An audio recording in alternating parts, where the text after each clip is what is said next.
Война. Война никогда не меняется. На ней нет места жалости к противнику, и поэтому человечество придумало все новое и новое оружие, способное не только уничтожить, но и повергнуть врага в панический ужас.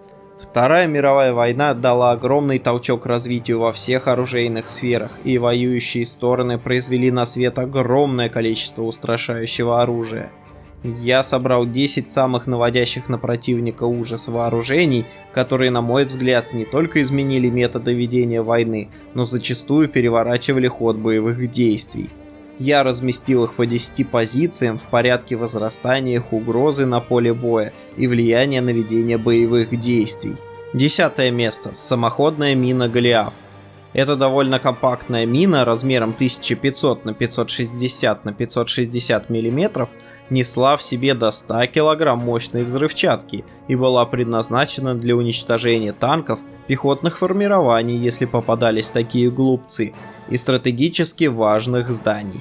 Управлялась эта машина уничтожения по проводам и имела первоначально электрический, а затем более дешевый и надежный бензиновый движок. Вермахт использовал их на протяжении всей войны, однако наиболее активно при подавлении Варшавского восстания и на Курской дуге. Первоначально Голиафы вызывали серьезную обеспокоенность у командования союзников, но на боевом фронте его слабости быстро раскусили. И если тонкая броня, всего 10 мм, еще позволяла выдерживать огонь из винтовок, то гусеницы были особо уязвимы. А при любом их повреждении мина становилась абсолютно бесполезной. Посему она располагается на 10 месте, а мы переходим к 9. 9 место. Мессершмитт 262. Эта кусачая ласточка появилась слишком поздно, чтобы как-то серьезно повлиять на исход войны, однако встреча с ней не сулила ничего хорошего для любого самолета союзников. Имея высокую скорость, меньшую, чем у поршневых самолетов потерю скорости на виражах, и отличное вооружение, Ме-262 мог очень серьезно проредить союзнические ряды бомбардировщиков. Конечно, куча недостатков, главными из которых являлась ненадежность двигателей и уязвимость при взлете и посадке, не дала в полной мере оценить столь амбициозный проект. Однако армады бомбардировщиков США и Британии в страхе ждали встречи с такими вот дикими ласточками. Применяя тактику летучих волчьих стай, когда несколько Швальбе производили залп ракетами по плотному строю бомбардировщиков, немцы научились наносить серьезный урон флоту союзников. Однако было уже слишком поздно, и посему какого-то большого эффекта на боевые действия они не произвели. Именно поэтому Ме-262 и располагается на 9 месте. 8 место. Ручной огнемет. Необузданная стихия огня с древних времен порождала в человеке природный страх. Когда человеку удалось подчинить эту стихию, в его власти оказалось грозное оружие. Таковым и являлся во все времена огнемет. Его начали использовать еще византийцы, но наша история не о том. Всю Вторую мировую войну использовались в бою как ручные версии огнеметов, так и их различные вариации, устанавливаемые на технику. Особенно данный вид вооружения получил распространение в вермахте и американской армии. Во время боев за Сталинград активно применялись немецкие фламенверферы 40 и 41 для выкуривания солдат РККА из укрытий в домах и подвалах.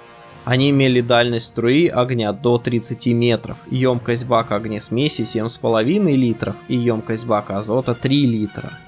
В это же самое время, на другом конце мира, на фронте в Тихом океане, американцы со стервенением выжигали из кустов японских солдат при помощи огнеметов М1 и М2. Эти устройства могли посылать струю на дальность около 45 метров, хотя и требовали в обслуге 2 человека. Огнеметчик для японцев ли, прячущихся в кустах и норах, или для советских солдат, защищавших Сталинград, всегда представлял большую угрозу и являлся наиболее приоритетной целью. 7 место. Флаг 88. Ахт-Ахт или 8-8 – две грозные цифры, которые пугали танкистов-союзников больше, чем любая противотанковая пушка немцев.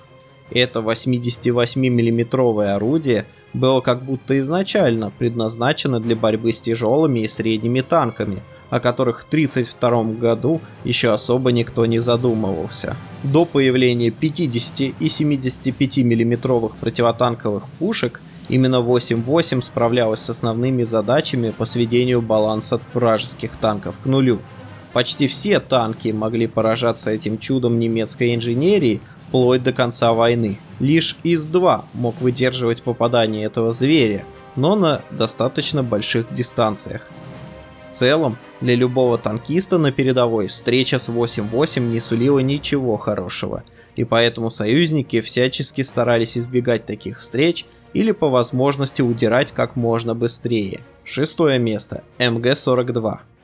Косторез, газонокосилка, циркулярка Гитлера – так называли один из самых успешных и надежных пулеметов времен Второй мировой.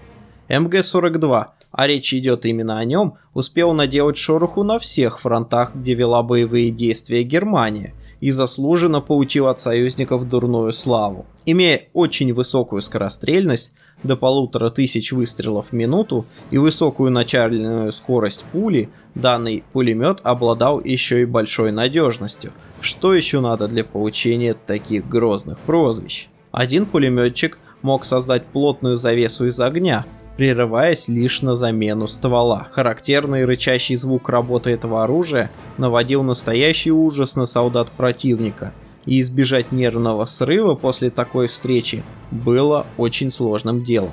Не зря американцы выпустили специальный фильм, в котором сообщалось, как бороться с шоковым состоянием после пребывания под огнем МГ-42. На любом участке фронта американец, британец или советский солдат мог встретиться с данным видом вооружения, и встреча эта была крайне неприятной. 5 место. Т-34 и танк «Тигр». Лязг гусениц надвигающегося на тебя танка. Не самое приятное, что хотелось бы услышать солдату на любом фронте. Тем более, если эти гусеницы принадлежат танку, который ты вряд ли сможешь подбить. Таким танком на начало войны являлся Т-34. Об этой машине можно рассуждать годами, поэтому можно сказать, что на начало войны немцы не могли противопоставить Т-34 ничего, кроме разве что 8-8. Встреча на поле боя с таким красавцем, если, конечно, он не был брошен экипажем или стоял заглохшим, оканчивалась для немцев большими потерями как в людской, так и в материальной части. Не зря фон Клейст выразил мнение о нем краткой фразой «Лучший танк в мире». И действительно, до наращивания брони на немецких танках ИСАУ, появления у немцев тяжелой противотанковой артиллерии, а также «Пантер» и «Тигров», Т-34 царил на поле боя. Кстати, о «Тиграх».